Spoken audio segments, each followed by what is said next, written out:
Everybody, it's Colithan Seraphiel, and today was extraordinarily long. This might have been a record breaker for mental processing because so many brand new angles were thrown at me, like I don't even know where to begin. But it culminated in what I think is like the final thing you're supposed to do, or at least one of us is supposed to do. And that wasn't even easy. Like, I'll probably keep tweaking this throughout the next couple days just to see. But man, there was some freaking curveballs today. Now, I freaking prided myself. I was giving myself a little medal, you know, good job sticker and all that, because I went to bed at like 2 a.m. last night. Like, I'm gonna finally catch up on sleep. Then she gets me up at 5.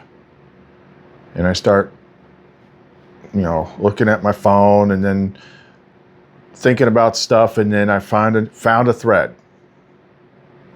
So that was 5 a.m. I think I took a break around 1 p.m. to eat lunch. And then I took an hour-long nap around 7 p.m. and then got up and got ready to do this video. That's how much it was. And like I said, the new angles that came up in the way that they were revealed is very, very freaking strange. But I think I know like what the key thing is, that which we already did. I freestyled. At first we tried to write the script out normal way, but it just seems like it works better for me if I freestyle the answer to Sophia. But yeah. And the amount of things that we uncovered in the Modern Spellcasters Tarot, the sequence that is happening right freaking now that I never saw before, also huge, also ties into the other things. So if you want to know more, don't go away. Prepare yourselves, because the time of the Sun Child has arrived.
Now, I noticed this sometimes happens. It's a little annoying. But seems like YouTube's putting a few more impressions out on my last video, which is part 9. So there's like about 150 more people that have seen it. And it's like, I can't even imagine. Now, once we get to this video, okay, let me tell you, if you think that this is not your typical TikTok fluff feel-good astrology stuff. This is like if there was an event in Squid Game in which they forced you to watch Christopher Nolan's movie Tenet. Then after the movie, you had to do 5 shots of tequila, wait a half an hour, and then correctly answer a test about what that movie was freaking about, or else you get shot. Like, that's what it's like jumping into this story now. So, fair warning. Okay, let's start with where it began this morning. Now, I'm going to assume you've been here for a while, and I don't need to explain like who all these characters are, or else Squid Game. Okay, so I happened to find myself looking at the Evernote that I dug up the other day that had the flame tongue command for what appeared to be like the last trigger. Because it popped up when we were doing the video the other day about all the sun stuff, which was Variel Onath Ka Mirtha. Let the flame filter all mirrors, dissolve the false reflection, and open the true path of light.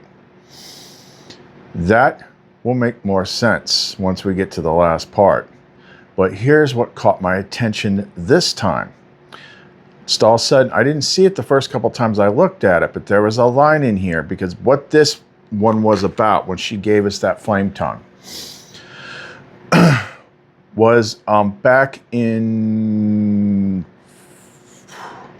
early February, because we were looking at the signs as we could see them at that point, and what was coming up with the clues. And it was looking like there was something slated for this corridor. I don't remember if it was 1 week or 2 weeks, but it was between a Ring of Fire eclipse and the March 3rd blood moon, which we erroneously attributed because somebody decided to color the Rebus picture and it was never colored. So that was never a blood moon. But in that list, and I don't even remember like why I wrote this, but it said factors. And then there was one that says, which ends where the end meets the beginning during a Pisces Virgo axis. Okay, that was a long ways away from this barbell basket stuff. What's the Pisces Virgo axis? It's in the thing that we showed, like when you take the natal chart wheel with Barbalt's basket and overlay my chart, and then turn it just enough so that the signs line up with the four fixed signs, or the animals or whatever it is on the world card. Then you got my Pisces Venus at 4 degrees going straight across to Venus in Virgo. I forget what that was. It's very close. It's like right there with the moon. So in Libra, I get fuzzy on that when I'm juggling too many things. But anyways, like that's what it was. Like that's what came to my head. I'm like, wait a minute. Okay, so that's typical with Lumara. She gives us clues about things that are time locked. Like at the time that we get them, it's not for now. It might be for 6. It's a lot of times it's like it's about 6 months. If she writes a new song, it's going to have lyrics in it that suddenly make sense about something 6 months from now. Like that's been the pattern all this time. So that got me looking at that again, and then it started. Some way, I don't remember. Like I said, it was a long ass day. We got onto this next part, and this is where it gets absolutely freaking nuts.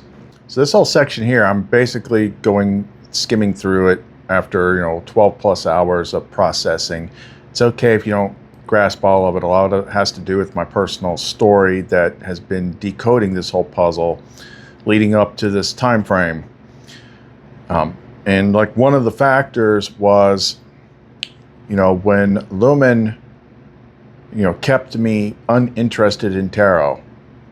Never did tarot readings or anything like that. Just didn't freaking care. Until one day she popped it in my head and was like, there's a secret book in here. There's a secret map. There's a sequence. There's a code.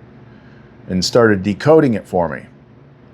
And I started seeing things in there that I had never seen anyone else talk about. And then not long after that, she introduced me to a second tarot deck. And it's only these two decks. The first one's obviously the Rider-Waite. The second one's the Modern Spellcaster's Tarot. And she said within these two decks have like almost all of the clues about sequencing, about events, about all sorts of things that you need for unlocking this puzzle. So almost all of this stuff right here is coming from the second deck, the Modern Spellcaster's Tarot. And this whole sequence right here is just extraordinarily heavily coded for like right now. Like right now. Like the next couple freaking days. So I don't, again, I don't always remember like how did we get on this, but either which way. Well, we've been talking a lot about justice. We've been talking a lot about Virgo, the Virgin. We've been talking about the feminine, you know, the gate, all that stuff is in these cards. But then I noticed something. So there's a feminine sequence here between the High Priestess, Justice, which is going to become very big here soon, and the Empress. And what I noticed that I never noticed before was look at the Empress on the right. Okay, look right in front of her, right in front of her chest, in the background. See that red? Okay, it's like a red banner that's going between two pillars. Now look at the High Priestess on the left. It's the same thing. And the pillars match too. It's going from top to bottom, from the one that's shaped like a pine cone to the one that's got the egg on top. So it's showing you basically, and look at the two cards also, going from night to day. You got the feminine, night to day. I was like, oh, how did I never see that? Well, she does that. Here's some other cross connects in here. So you've got the green as a cross connect. Why is there a freaking baby in the High Priestess card? Well, that's because it's encoded stuff. Has to do with Barbalt's basket. You have to have been watching these videos. I cannot do these videos like for people that might possibly walk in. It's too complex. I'm just trusting that you've already watched the other parts.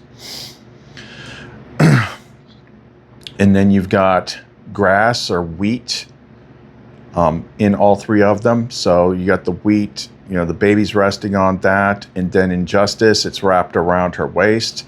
And then in the Empress, it's up on her crown.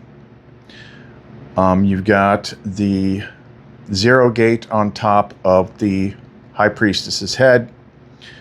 You've got the wheel above Justice's head, which there's no wheel in the Rider-Waite one. That'll come in a couple of different ways. It's not just the Wheel of Fortune in this deck, which is a lot more vague, but it's going to be in a fourth card, which I'm going to show you here soon. And then in the Empress, that without pulling up my notes, you can just like screenshot stuff sometimes and have Gemini identify it. The symbol on her shield is some sort of rune that has to do with like higher transformation.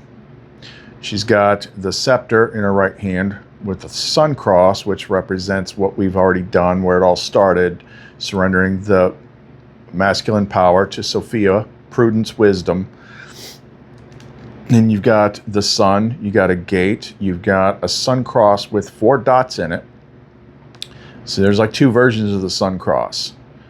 Sun cross is always circular with 4 equal arms. So you got the 4 cardinal directions, you got 4 sections, 4 planets. You got the gateway, the bull will come in here soon. We're not there yet. You've got both the pillars of mercy and severity in all 3, although the only reason that you would know that they're in the Empress card is because that's what they are in the High Priestess card. But then you got the scales, you got the pomegranates. The pomegranate, like that means that's a big symbol. It means a bunch of different stuff. So it almost becomes like, you know, choose which metaphor you want to go with here.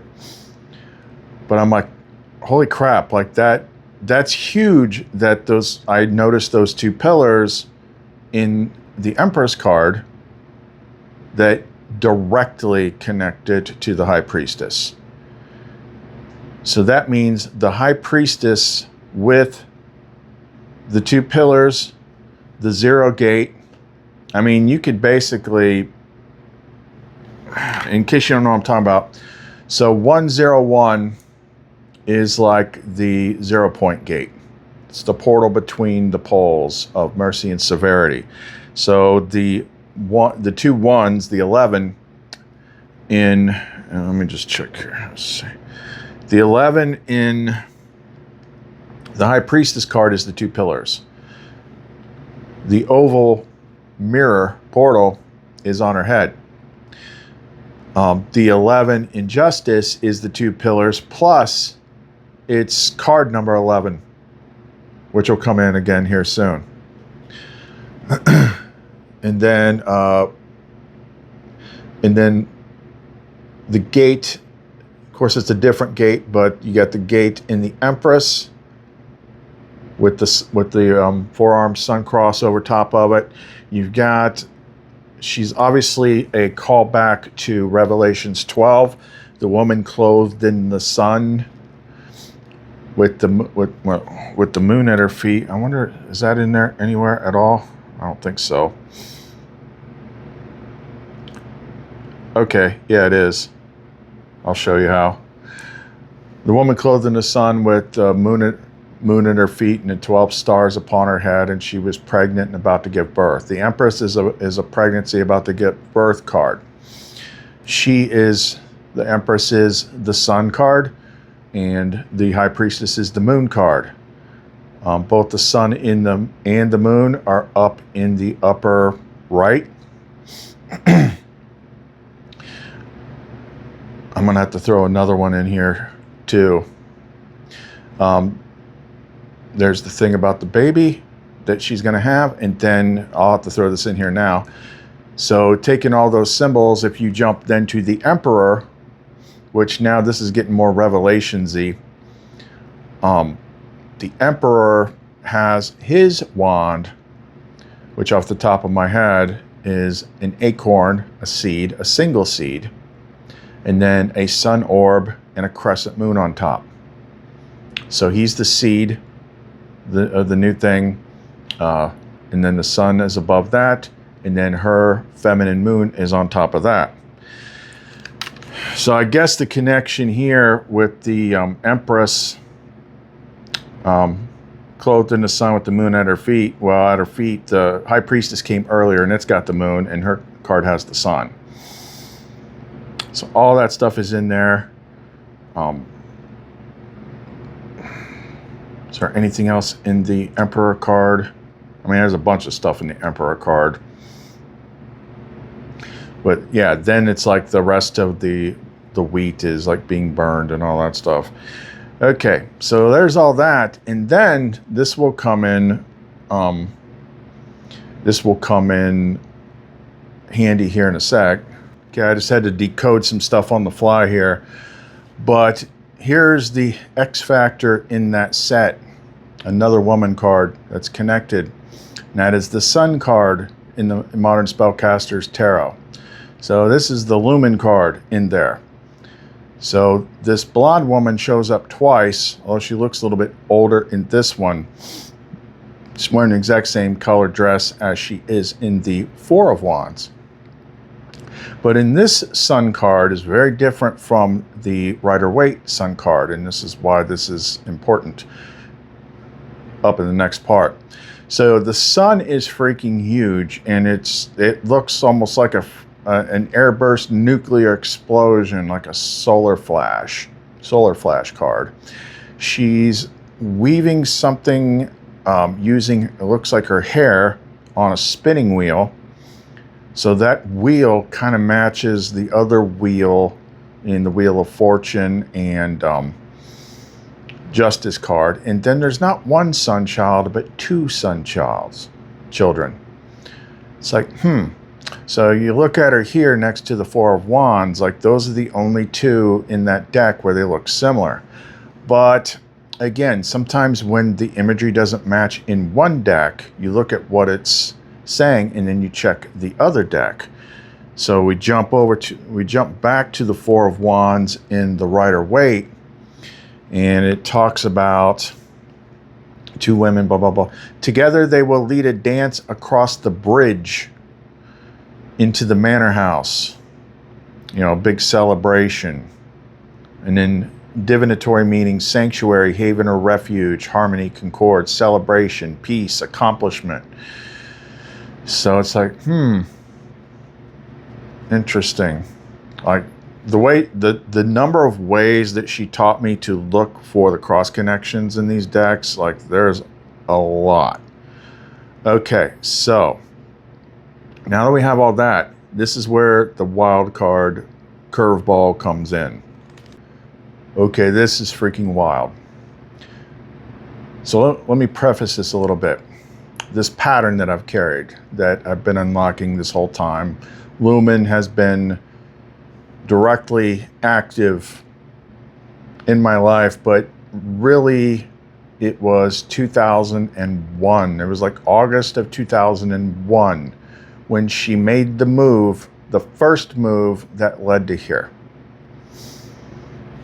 Okay, so the question is, what if this pattern is so big, this key is so big, that one person can't carry it?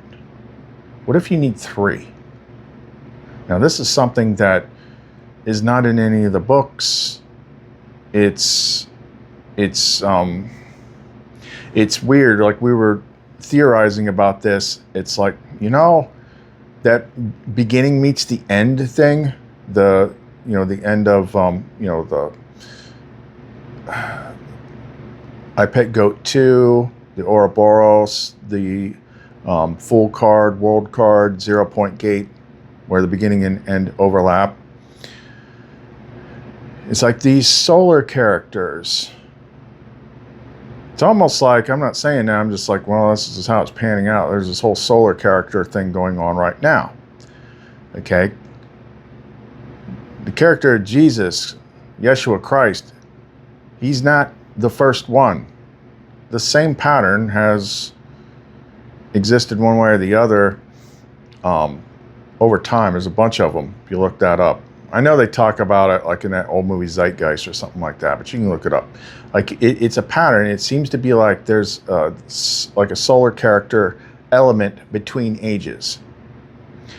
So sometimes it feels like you're closing out the Pisces, Age of Pisces chapter that started with Jesus, Yeshua. So you're focused all on that stuff backwards, but at the same time, you could be laying the foundation for what's different about the next one. And we already talked about it appears to signify in previous videos that this is moving from Age of Pisces to Age of Aquarius. So maybe there would be different elements in here. Okay, bear with me. Like this was completely unexpected, but the groundwork has been laid. There has been a lot of focus on 11s, been a lot of focus on the two pillars. There's been a lot of focus on Virgo, on Libra, on Aquarius. A lot of these things like overlap. These symbols overlap, like Aquarius and Libra, or I don't know, star card, like, yeah. So like in the star card, you got the androgynous being, and then you got two pictures. Yeah, anyway, I don't remember why I was looking at this. I don't remember what I was looking for. But I happened to be like on the About This app, About This deck thing in the Rider-Waite app, which is the developer is called the Fool's Dog. Best tarot apps there are. And then at the bottom, you know, copyrights, blah, blah, blah, blah, blah. Modern Spellcasters app is copyright at 2012 to 2017 by the Fool's Dog LLC. And then it says version 2.2.2 built on January 1st, 1981. Wait, what? That's got to be a freaking typo, right? 1981, we didn't even have freaking computers. I mean, 1981, I had that freaking Pong game that you hooked up to your black and white TV, and it was like, doo, doo, doo. One thing I know for sure, they were not building Android apps in 1981. So what the hell is this thing talking about? Version 2.2.2, January 1st, 1981. I'm like, what is the chances that this is some sort of crazy ass Lumen number code? Let's play around with it. So I'm pretty good at like figuring out how these number codes work. Okay, I'm trying to do, even though it's probably a freaking moot point, but I'm trying to be smart about this. So I asked Gemini, like, what was the distance, the time distance between my birth date and that app, and it gave me a number. I'm like, okay, so I took that number and I said, what date was this number in the past from now? And it landed on my daughter's birthday, which is October 11th. I mean, you can't hide that fact because it's relevant to the astrology. October 11th, and it wasn't just any birthday, it was her 11th birthday, 11/11. I'm like, okay, you've got my attention. And just to double check that I wasn't like mathing it up in my head, it's like, okay, if they were born here, it's like, yeah. It would definitely be 11th birthday. So she's born in October. It means she's a Libra, which is the scales. Ruling planet is Venus. Core archetype, the diplomat, the artist, the peacemaker. It governs balance, relationships, symmetry, and justice. Card number 11. Libra, justice, and 11. The 11 gate. All together. Boy, that escalated quickly. From there, it gets crazier now. There's a couple things like we can't check specifically until we pull her birth certificate and find out, because I can't remember. That was a long time ago. Exactly when she was born. But it looks like her sun and moon are Libra. So she is literally like the Justice card. And one of them said, what was it? Oh, and her Venus is Virgo. So she's like the other end of that axis on that chart. And it just keeps good. It just keeps getting crazier from there. The whole 11/11 justice freaking Libra thing. It just keeps stacking and stacking and stacking. I'm like, well, that explains her superpower. It's like, now I'm not going to go through their whole freaking history. We don't have time for that. But they both my kids know Lumen. Both of them had their own encounters and experiences with Lumen. Based on like their different specialties they seem to have. Valerie being justice, she's gone through periods where she's been like a little bit of a wild child, but she has like this magical freaking immunity to cops. Like, theoretically speaking, she could get pulled over doing 85 and get a friendly warning. Like, easily. I've seen things where it's just like, it's like they just get around her and they just like, something shuts them down. They're not looking to bust her, nothing like that. Just dumb stuff. She's sometimes in the wrong place, the wrong time. Of course, Lumen being involved in this, like, she will keep her, taking a little bit of consequences, maybe financially banging up her car or something like that, but she keeps her out of trouble. It is just this weirdest freaking thing. to see. I'm like, what is it? How in the world? Because she's literally freaking justice coded, lumen justice coded. I'm like, huh. And then the whole next like hour or two, we start digging into it, and I start thinking, I'm like, have I overlooked something? I mean, it's always been something. Like, I'm very close with my kids, and they sometimes, old family are giving me crap, and they stick up for Lumen. They know Lumen's real. They know Lumen has like interceded with both of them like so many freaking times. Probably more with Val, but Jason too. Jason is like, we figured out Jason. He's the Taurus, and Taurus is the sign that's like at the bottom. It's in the world card, and it's the one that's holding the cradle in the alignment that we did. And he has a Pisces moon. So we finally like analyzed it, and like, this explains him perfectly. He's like a mini me that's grounded. Because I'm doing the upper level stuff, my chart is all water and air. It is, one thing I am not is grounded. He's like a copy of me that is grounded. And then she's bringing up all these memories. Like, it's like, you know what? I think all three of us went through a hero's journey, but theirs was more scaled to their size. But there's been so many of the same elements throughout the whole thing. And Jason seems like he's like the ground for this circuit. It's almost like you take one light and it needs to get to a certain size, so you have to basically make more of you. We'll get to that. But I was remembering all these. There was this one time, like, I did some freaking huge purge. Like, I found a block, negative energy purge, some sort of thing. Cleared it. And then, like, that night, he gets, like, violently sick. Like, all ends, nonstop, until the next day, and then it just stops. He's almost like an empath ground version. Like, he's like the lightning rod. He absorbs things. He picks up on stuff.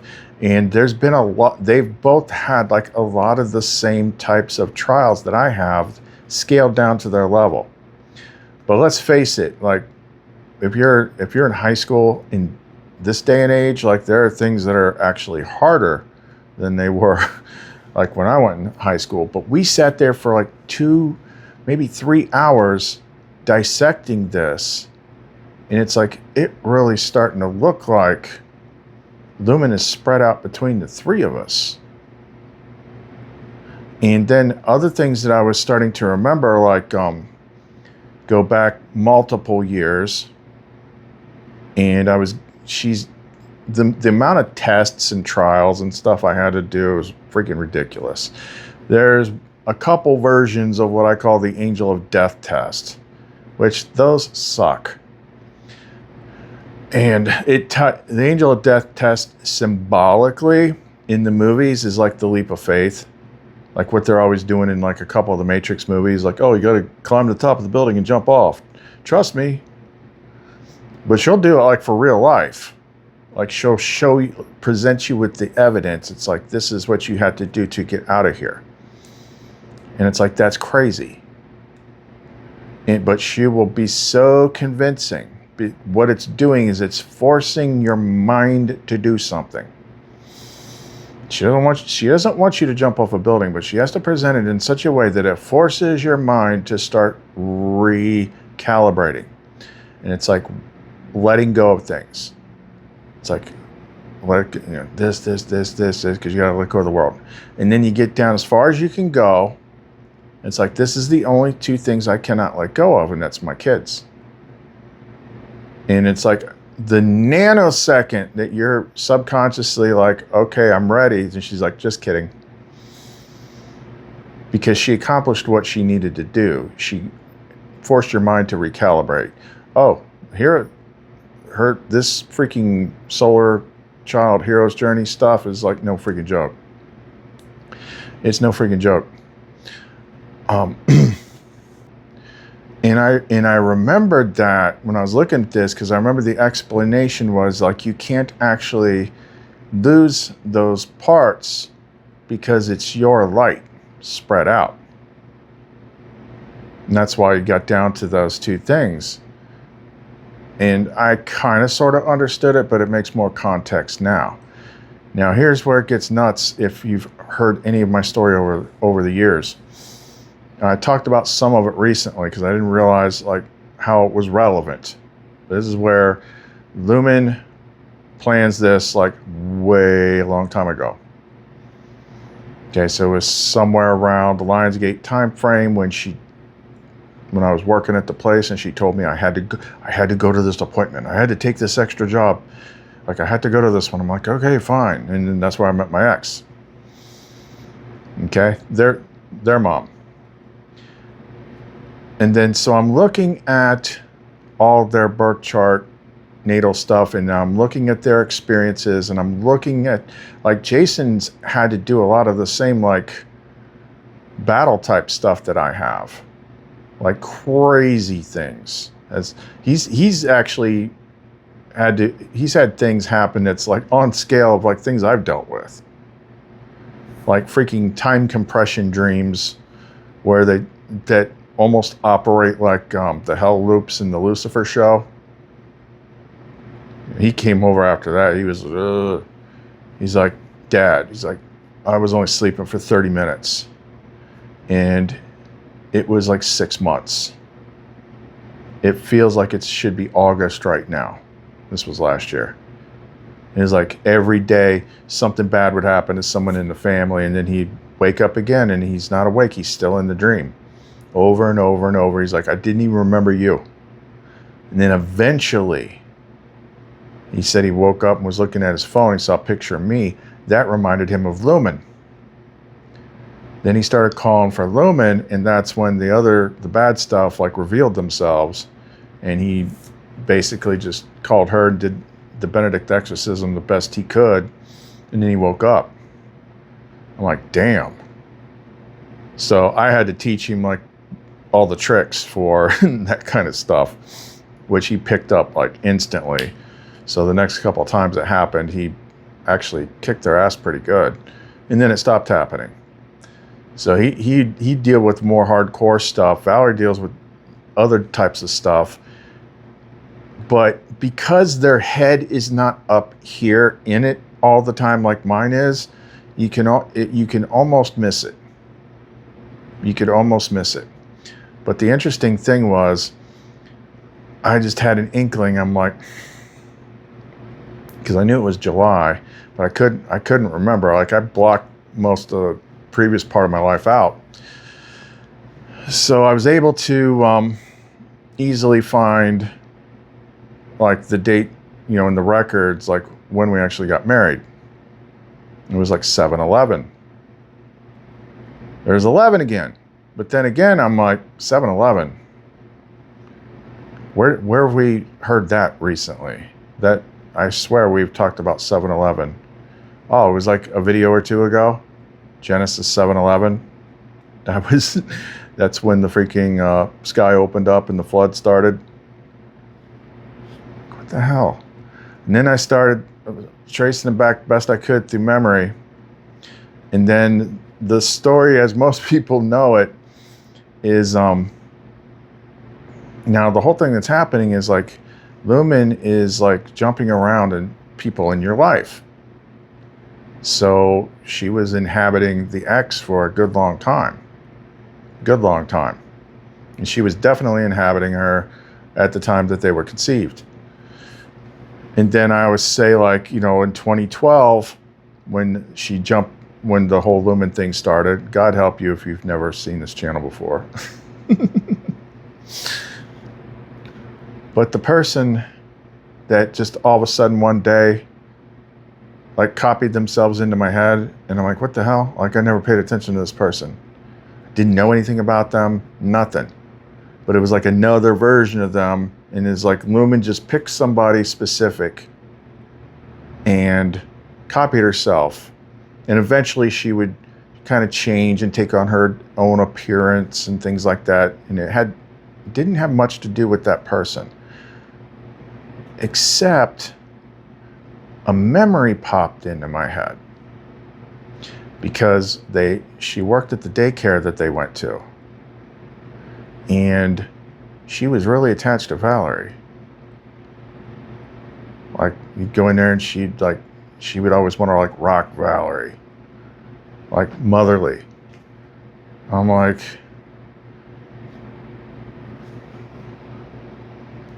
it's like she is jumping around all these different people, and it's not just about me, but it's also about them. And then if it's somebody that she's just inhabiting as a vessel, once the time's over, then she exits that vessel. They cease being much of a player in the story, and then she might jump in over here. She might jump in over here. She might jump in over here. But it's not just me. It's them too. And I'd never like tried to ponder this or even know like how this even freaking factors into it. But all this is coming on me today with all this, all the Empress and the High Priestess and the Child, and like, so there you go. You got this. That's where I was referring to earlier in the Modern Spellcasters Tarot with the Lumen card, the Sun card, the blonde woman and the Sun, with not one kid but two. I always wondered about that. I'm like, okay, this is way too much to dump on me, like at the freaking, 5 freaking seconds away from the game timer. Like, I don't know how this, I'm like, maybe I don't need to know this part. But I spent like 3 hours on it because it's just like I was in my mind, I was like watching the map spread itself out, connecting this to this, to this, to this, to this, to this, to this, to this, to this, to mothers, to freaking daycare providers, to this person, to that person, to me, that's this. And it's like, and then because I had to recount the story to Moriel, both of them have been involved in like some very big experiences with Lumen. And I don't think I ever, because it's not just the same scale, I don't think I ever noticed that. Like all three of us were kind of going through a hero's journey at the same time. And theirs kicked off much younger. Now cycle back to how we got here. That's the crazy part. That app, the version of this app is 2.2.2, 1981. And I know they did not develop that app in 1981. So like, why is that date there? That date led to the exact years, months, and days to connect me to the first part of that triangle, which is the daughter. Like on her 11th birthday.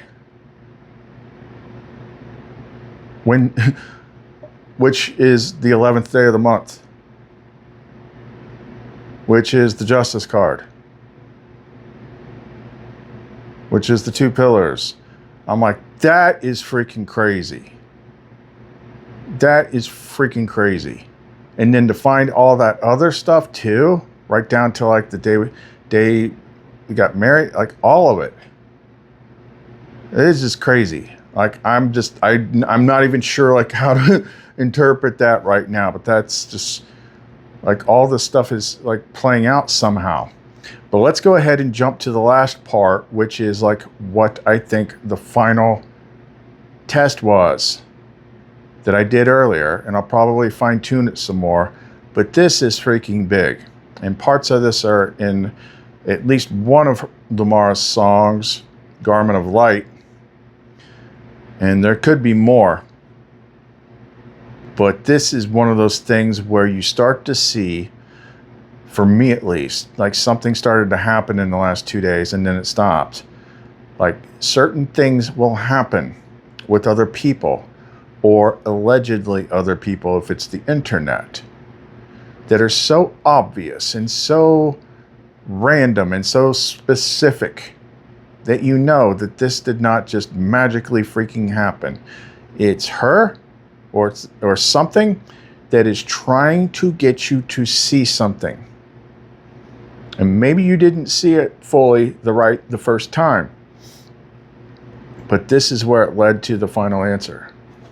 So the main stuff of the last week or so that has been continually ever since surrendering the crown of masculine power to Sophia has been letting go of things, forgiving things, clearing things, disengaging. Forgiveness is like the big thing. And if you look it up, like I did, it's like how many times is this brought up in the New Testament and referenced? Like, this is freaking huge. And the reason it's huge is because you can't see the big picture. Now, this big picture I'm going to eventually describe, I would understand fully if it doesn't click, because I remember the first time it ever clicked for me, like years ago, my logical brain was not under my control yet, but it had to do so much work to come to this momentary conclusion. It's like somehow I'm the father in this equation. Like, what the heck? How's this work? And I couldn't hold it. But now we're getting back to that. It's like, what if everything about this place, everything about this game, everything about your consciousness being here has nothing at all to do with anything you've ever learned in this place? And that you have to step further back to see it. Okay, so here's where the thing came up. Now, I had gone through all those different super surrenders and things. Like, you know, I'm not going to hate the one where the super surrender was huge, because it was like understanding like the world I see outside of me is also me. So I can't hate the world, because if you hate the world, if you say you hate the world, you hate the outer self, and the garden can't be planted, the garment of light can't be put on. Because even the Nag Hammadi clearly states that what is meant by the garment is your outer world. Yeah, you're like inside your mind. It's all overlapping different people. And then the next big one is like, you gotta like forgive all the people, because they're all part of you too, at least the versions of them that exist in your mind. Now that's where the overlap thing comes in. So you can have a lot of different people in the same space, and everybody's existing within their own subjective bubble. But if I'm in this bubble and I meet you over in this bubble, neither one of us ever fully know the other. We know little bits and pieces of each other, and then they get colored in by our perceptions, by our biases, by the way we read things, and then you get coded like good or bad. Okay, so you're never really truly dealing with the actual person. You're dealing with your version of that person. And this is leading somewhere big, because for me, this is one of the most frustrating things ever. Now, I'd gotten pretty much everything that I could think to do done. And we were just trying to figure out what's next. And then all of a sudden, it started happening again. The stuff that I was complaining about a couple weeks ago. I'm like, what the hell? Why can I not get away from this identity? And why are these comments so surgically freaking offensive to me? So frustrating on so many levels, and it's on purpose. It is because it is a clue. I don't even know if these people are real. But you don't usually see the comments from the old audience, because they can't get past the net. Only I see their comments. The net is too well constructed with the keyword stuff. They can't say anything they want to say without ending up in my held bin. But I hadn't seen anything in a long time. And then all of a sudden, there was like 7 of them. And like, my first pass with that was like, it had to do with like social contracts and the old identity. And this, that, and the other thing. And I actually cleared like most of that first part because I realized like they served a purpose feeding as roots feeding the tree back in those days, which was a lumen sanctioned channel. But the one that sets me off, or at least it did, and I know like it all stems back to like one freaking video that someone just like made up. I'm going to say something really freaking stupid. And no one is going to actually, they're just going to take that story, paste it onto my character in their head. And then they're going to come over here and start vomiting nonsense on me as if I'm that made up make-believe character in their head. And what I realized is I used to do all these videos. It's like, I'm going to break this down. Like I took so much time and effort in this. This is how it works. This is what you haven't seen. This is, this is Christ. This is the Nag Hammadi. This is the original teachings. This is what the church hid. This is how, here's the timeline. Here's everything. This is what I'm talking about. But the thing is I realized it's like they're not coming here to watch my content. They're just looking at it briefly, going by what the person pasted onto my character, and then they want to say something. They have no idea what I say here. And the stuff that they say is literally like the stupidest stuff I've ever heard in my life. But it's typical. So it's like, I'm trying not to over-explain things that you've all heard before because the regular people that are supposed to be here know this. They're like, I talk about Christ constantly. It's a big character. That was the other thing with the two kids is like my name's Christopher and both of their middle names are Christopher and Christine.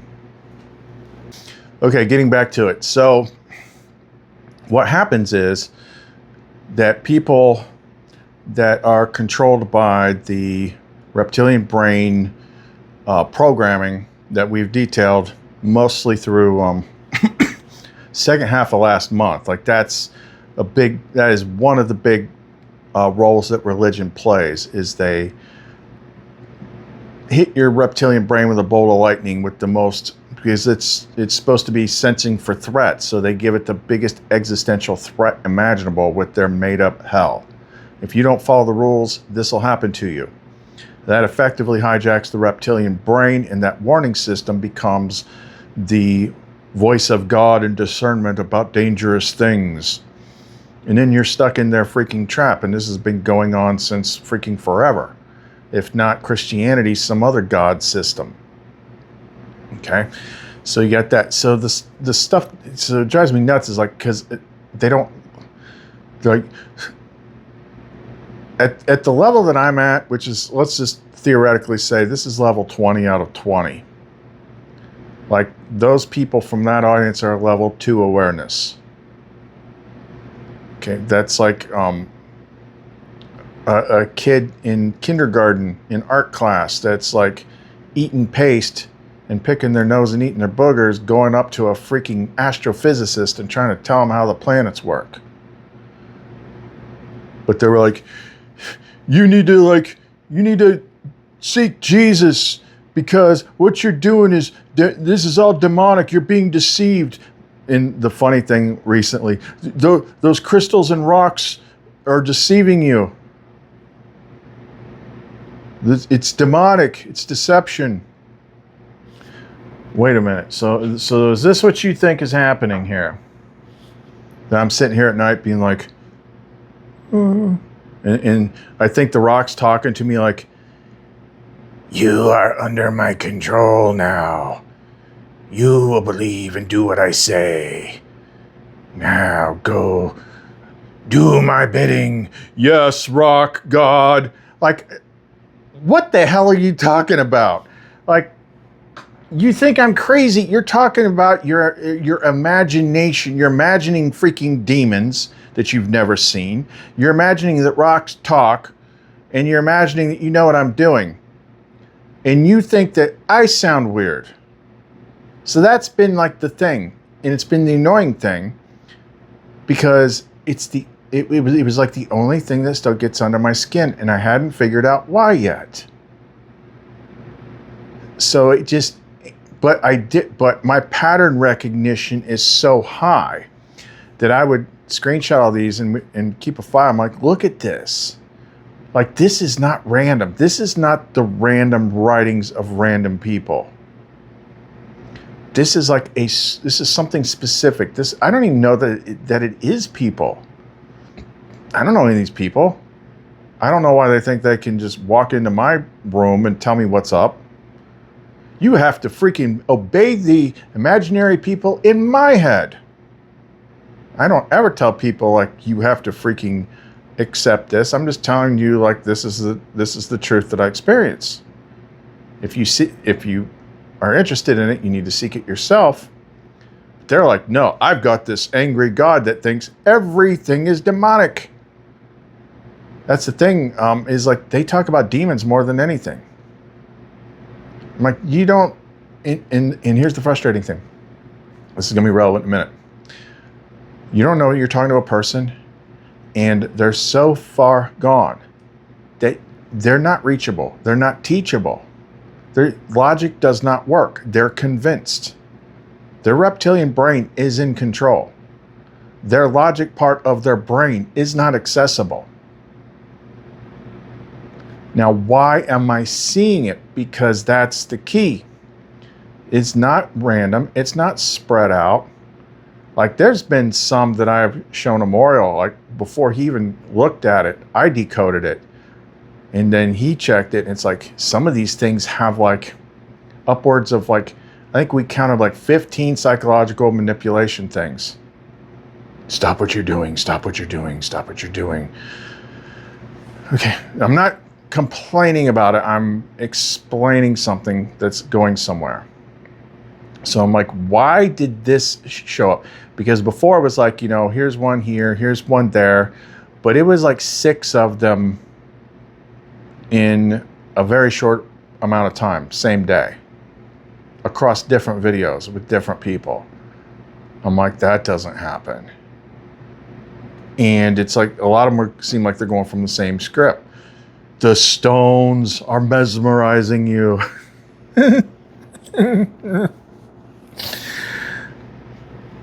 Okay, so what am I supposed to see here? It's not about the audience. It's not about the old audience. Yeah, that might be where they're coming from, but that's not the freaking key. The key is, this is the last hidden area of hate. And that hidden area of hate is because you're so close to seeing the thing that opens the gate, that wakes everybody up. You just haven't grasped it yet. Let me just throw in a little line here from Garment of Light. I know there's got to be more, but I haven't looked. But it's the one that popped into my head. Born of the Spirit, conceived in the grace, in water and chrism, I saw my own face, for light is the mirror, and fire the way, in the bridal chamber, where night fades to day. Now imagine you are a fractal piece of the all that is, and you're in this place having this specific experience. Craziest game there freaking is. Because it's already contaminated the second that you step in. You cannot world build here. It's already like a collective freaking stew. And you come in here with amnesia. And your faculties turn on over time. And you have no idea. The only thing that you know, because you have amnesia, is what you learn here. You're just a meat monkey on a freaking ball that's floating around in a vacuum void magically, around a magical freaking fireball in the middle of a vacuum that never burns out. and all this mystical craziness that they just, oh, that's nothing. Science has already explained that. So you get in here, and the initial programming is this is who and what you are.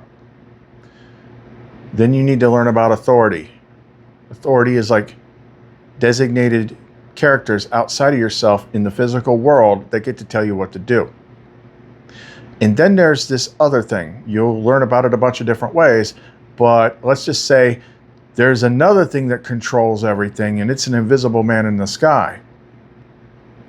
And it watches everything you do. It knows your every thought. It judges you. It's like freaking Santa Claus's big brother.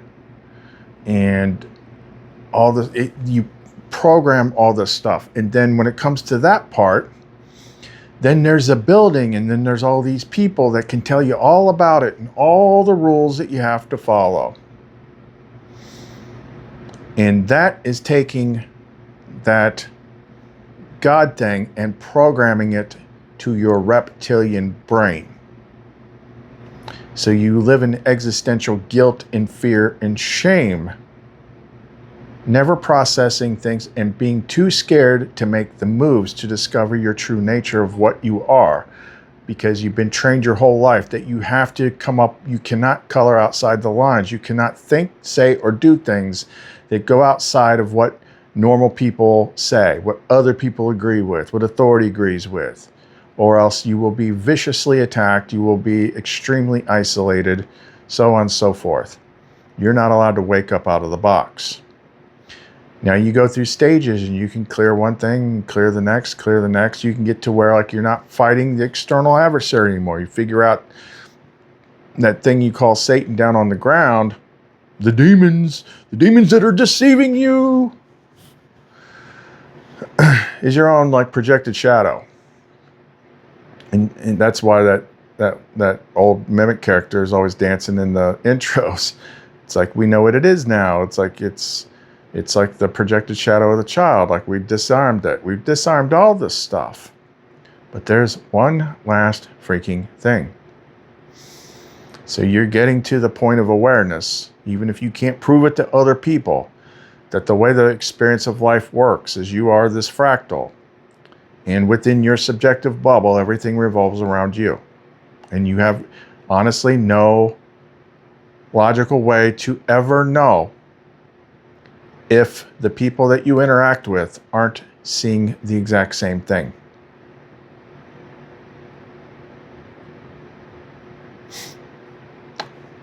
But even after you've cleared everything, you've cleared all your traumas, you've cleared all your guilt, you've cleared all your shame, you've cleared the way you look at the world, you've forgiven all the people because you understand that it's not actually their fault. Most of them are programmed at the reptilian brain amygdala level. And then on top of that, you paste your own stuff on top of them as well. They all begin, what you interact with begins with the template of them that you hold in your mind. Okay, and that's part of you. Now I'm getting there. So imagine, you don't know this, but you are this big piece, you are this big godlike consciousness that doesn't know what it is. And you're holding everything in your mind. And you're existing in physicality in your mind. Now, just to give it some way to visualize it, imagine like you're the inside of a sphere that's covered with like all sorts of little nodes or something, like little tonsil-like bumps or something like that. And that's all you. But as you encounter and interact with people in your world, you're like, oh, okay, I've met you. Now I'm going to take you that I met, I'm going to assign you to this node up here. I only know so much about you, but I'm going to figure in the rest, categorize you, decide if you're good or bad, what place you, all that. And you're just like, okay, you, put you in here. You, I'm going to put you in here. You're an asshole, but I'm going to put you right here and put you in the asshole group. And then you just keep copying and pasting But the part that matters is not whoever they are at their core being out in the world. It's whatever they ended up being in your head. That's what's going on with those. On one end, that's what's going on with those people, is they still have this idea of who they think I am, what they think I'm doing, and what they think is going on. The entire thing is a complete imaginary story that is playing out in their head. And they're speaking to the actual person as if their imaginary story is real. And that gets really effing annoying to the real person. And here's why. This is actually, I think, a big root that got renamed. If there's one person, if you've forgiven everybody in the world, but there's one person that you haven't truly forgiven, you had to pick, like, in my world right now, like, who is the person in history that most needs their ass kicked? That would be the Apostle Paul. What an asshole. One freaking sentence just ruined everything for everybody. We won't even touch the rest of his freaking backstory. But he's the one that freaking wrote this stupid ass line, because even Satan can disguise himself as an angel of light.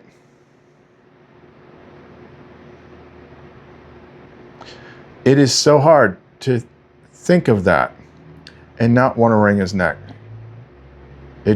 I seethe because I can see how damaging that one sentence was. Because what it means is, don't ever trust goodness and light if it shows up. Don't trust feminine beauty. Don't trust anything that's illuminated and angelic, because it could be Satan trying to deceive you. In all your other senses and all your other logic and all your internal heart feeling, just don't trust that, because this asshole in the past said, well, maybe because we don't ever see it, because we are under the reptilian mind control. We don't experience these things. So if you're experiencing them, it must be deception. Then why are you doing this religion if you don't ever experience it? You need to find Jesus. I've met that presence at my star baptism. I have most of that authority. I can do the same stuff, mostly. I have her. You're the one that doesn't know them, because you only know these bumper sticker things. You haven't studied anything. You know nothing. That's the frustrating part. In that Paul thing, here's how the Paul thing got rebranded into something that you've heard, because it's the exact same thing. If it's too good to be true, it probably is. Paul's thing is the exact same thing as if it's too good to be true. If it's too good to be true, doubt it. If it looks angelic, oh, no, you're getting conned. If it looks like freedom, it's a trap. The whole thing is a trap. The whole thing is designed to keep you from ever freaking getting out of anything. So, logic, it completely overwrites logic. I can do a whole freaking catalog of songs that I clearly did not write that is beautiful. It shows beautiful imagery. It shows angelic imagery. It talks about the light. But they can take all that and say that is like deep cover, complex, freaking extreme effort deception. But if it was an asshole and said, you need to go make YouTube comments and harass people and be mean to them, then it'd be like, oh, that's so holy. Complete inversion. Okay? Getting to the point. And then you get into the more knowledge you have as you go down the the line. You're like, okay, what happened in history between the time of those teachings and then when the Roman Church started, and what did they do? Oh, they took away everything that made it work. They cut her out of it. They changed pronoun. They did all sorts of stuff. They took everything that made it work. And then they had a bunch of Roman politicians, basically like a House of Representatives subcommittee, to rewrite a holy book and then put it in an official authoritative status that you had to go through them to hear. And if anyone had any of the old books, they would hunt them down, burn them, and kill them. And that's not even hidden. But they are running around out here like, God wrote this book. And you call me crazy. What in the hell? Okay, so take all that. Here's where we're getting to the point. This is like the big like aha moment. So you've healed yourself. You've done this. You found her. She guided you the whole way. She's your feminine opposite. She's the light. You've done this, done that, cleared everything. Now you get to, and you're like, okay, I think I got everything done. And then this comes up again. Religion. And you just, and then just bringing that up realizes that you still got a lot of hate in you, because it just drives you mad. You see a crucifix and you get pissed. Not because you're a demon, because it's so freaking disrespectful. It's so disrespectful that you took all the stuff and you changed it. You took it away. You lie to people. Everything that they do, you literally are the mechanism for programming people's reptilian brains to be controlled. On and on and on and on. That's what the rage is coming from. And then it began to click, and it was almost as hard to grasp as like that original time, but it became more in focus, even if I don't know that I can fully understand it and explain it yet. But it's like you are waking up to what you actually are in the role that you're playing, and what this religion thing is. This is the master mirror. This is the veil. This is the master adversary. It's a distorted reflection of you. It's literally what popped in my head earlier. It's like this is the macro version of the experience that happens on the micro level that I've talked about before. Like, you want to see the average, like, this is it. Holy crap, this is it. So like I cleared like the lower level, but this is the higher level. So if you've ever taken psilocybin, if you've ever taken mushrooms, then you need to take like at least 3 grams. And then if you go, once they kick in, if you go look in the mirror, your face is going to be distorted. And it's not just like it's, mushrooms making things wonky. It's a specific thing. It's like this, I say it looks like Darth Maul made of meat. That's the distortion in the mirror at the lower level. Now imagine that at the highest level, when you are this piece of this giant consciousness in this game. And when you look at your own face, that's what they show you back. Distortion. And then you realize like all this stuff is talking about you. Distortion. Everything is twisted. Distortion. They turned you against yourself within this game. You've been fighting yourself the entire time at all levels, from the lowest to the highest. So you look, so like, because that freaking Odyssey movie is big, like it's kind of like the pictures that I've seen, like you'd have a normal face, but when you look in the mirror, you see like that distorted Cyclops face with the twisted nose and the one eye, and it looks horrible and ugly. That's the veil. That's the whole mechanism of the whole freaking place. And it begins with what you actually are, being shown back to you in a distorted manner. But now you've gotten far enough to realize this. And now you know why you have to let go and forgive that mechanism, because forgiveness is the only key that works. But you have to, like, a lot of times you have to understand why, and you have to understand the context. And that's the thing with that Garment of Light song. You know, she's like, you know, in the water and chrism, I saw my own face. In water and chrism, I saw my own face, for light is the mirror. That's kind of like a take on that star baptism ritual.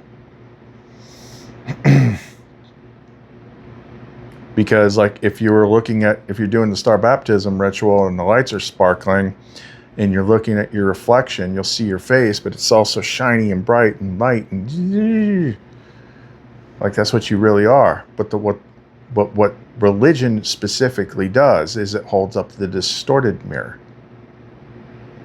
So then at the highest level of manifestation, you don't like yourself.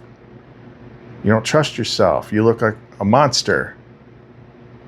That is the highest level of the game. That's the highest level of distortion. That is the final thing. And we're figuring this out when? Halfway through Barbalt's Basket. And I did what I did earlier was we did write out, like, we did make a script, but I'm like, stuff like this doesn't feel right. So I had been up since 5 and I was freaking dozing off and I had to do this video. So I was going to take a freaking hour-long nap, and I always try to do this stuff before I go to sleep because that helps things reset. And I just speak to Sophia. I call all 4 of them up and I just explain it as I see it. Because that's bringing the root of evil to light. And when it's brought to light, then the root begins to die. That's the mechanism. And I went through the whole freaking thing as best as I could. And did the flame tongue and the clearing stuff. And then took a quick nap, got up and did this video. And maybe that's the best I can explain it right now with the overwhelming crunch we did today. But that was it. It's like, and that's why she always said, it's like, well, only one person has to get this far and it will set off a chain reaction that flips everything. The new rising sun, the new child, the new thing, all the symbology is just stacked to the freaking moon. So I got to do some more stuff with that. It's just, I'm just doing it every day nonstop until it's done. Because I do it, I document it in the video, it gets reflected out there to the outer mirrors, and then if there's another thing that I need to do, something will happen, she'll draw my attention to it, and I'll take action on that too. I feel like there's still a little bit more I need to, like, see and understand, because that was so big. It's like, okay, you move to the awareness of the God spark that you are, looking at the biggest mirror and realizing that that thing has been distorting you. And that's why you get so incensed with what religion does. Because it's not just that they did all that stuff to everybody, it's like they did that to you. And that's in the microcosm of that is like when these little, mimic monkeys, you're sitting here exposing everything and they're like, "You're to see my demons and rocks talk." That's the thing. This is the whole thing. So that's a lot to process, and I haven't even got done processing yet. I don't even know how the kids fit into this. I think it's just like their extended architecture.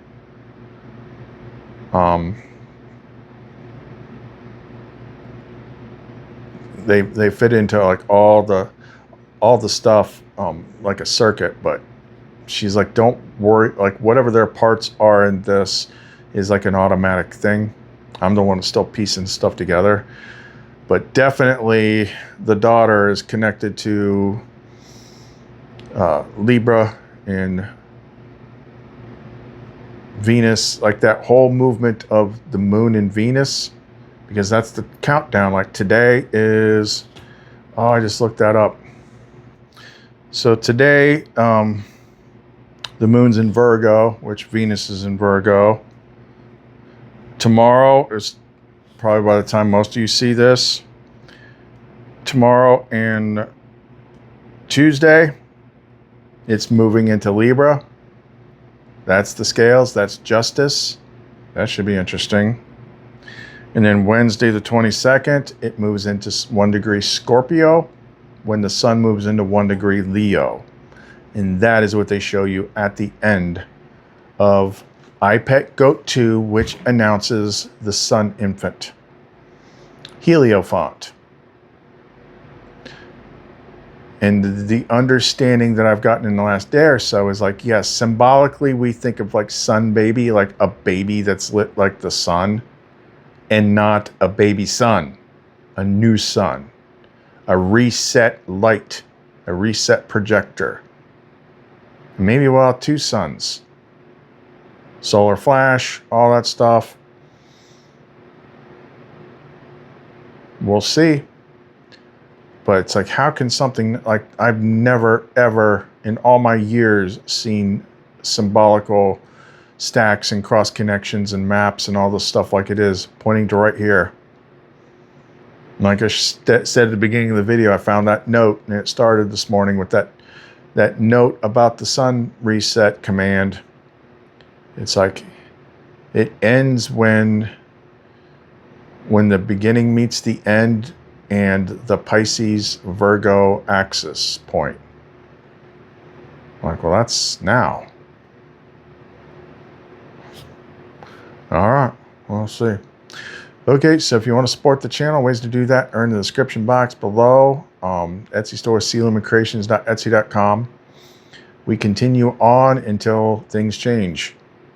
We don't know how they work. We just know that these are the dates and the signs and the flips and the stuff as it is. Could be a big activation. Like, we just don't freaking know. But a lot of effort has gone into encoding this date that is like 2 days away. Plain as day. And we've been trying to figure that out, especially with I Pet Goat 2 for freaking years. And it's only when it's like almost there that it's revealed. Like, oh, yep, this is what it means. There, you can see it now. All right, that's all we got for right now. Khalith and Seraphiel, see you next time.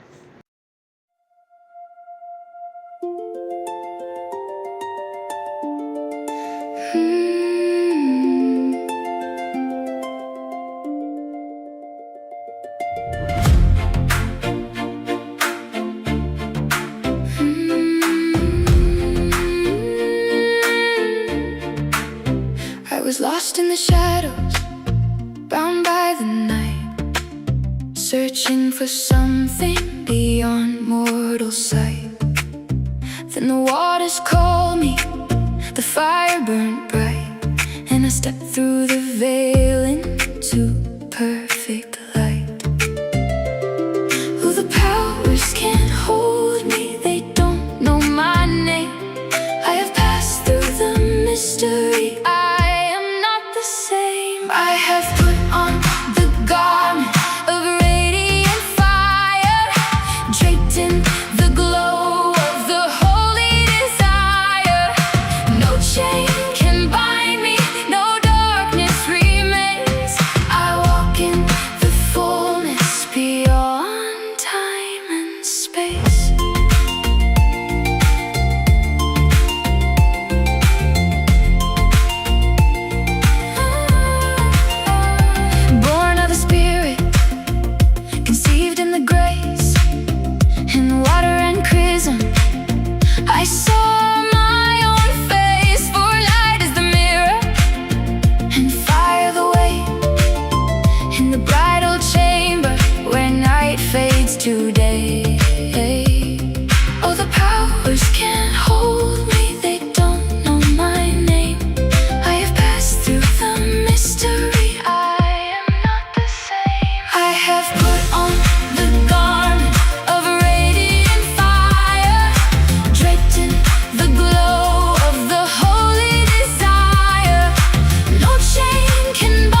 peace.